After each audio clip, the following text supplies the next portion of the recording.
Yes, leo hii tumeshuhudia kuanza kwa michuano ya NBC Premier League na tumekuja kuona katika mechi ya mapema kabisa, tulikuja kuona timu ya KMC ikipiga na timu ya Dodoma Jiji, na tukaja kuona timu ya KMC ikiondoka na ushindi wa goli 1-0. Na kwangu mimi nadhani kimchezo huo, yes, ilikuwa ni mechi ambayo timu hizi zote tunafahamu KMC ubora wake ambao yuko nao siku za karibuni ni kama kocha Matteo Maximo, yes, kuna kitu amekiintroduce katika timu yake, amewapa nafasi vijana. Hata leo ulikuwa unaona kabisa walikuwa wanacheza na timu ambayo Dodoma Jiji ina wachezaji ambao wana quality kubwa na uzoefu, akina Abdi Banda, akina Ali Salum Katolo. Yes, tulikuja kumuona akianza katika eneo la golikipa na alikuwa na mchezo mzuri sana kwangu mimi, yes, mpaka nikakuwa nasema yes, nadhani Ali Salum kwa performance yake ambayo amekuja kuionyesha kwa leo, nakuja kuona kabisa ni kweli kulikuwa na kitu anakikosa, kwa sababu alikuwa hapati nafasi ya kucheza katika klabu yake ya zamani ya Simba. Lakini sasa hivi Dodoma, yes, tumekuja kumuona kocha amemwamini na ameanza katika mchezo leo, japokuwa wamepoteza, lakini alikuwa na performance bora sana, almost amefanya save almost zaidi ya save 4.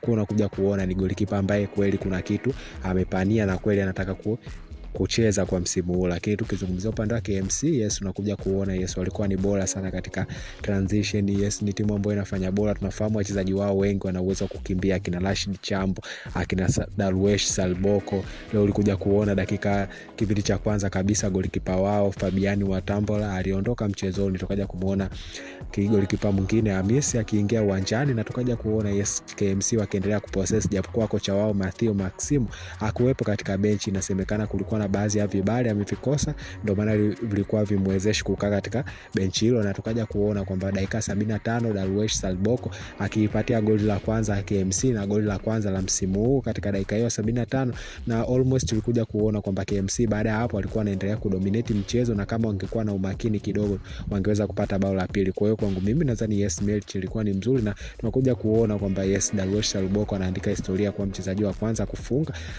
katika ligi kuu msimu huu 2025-2026, na vile vile ameandika historia kwa mchezaji wa kwanza kupata tuzo ya man of the match.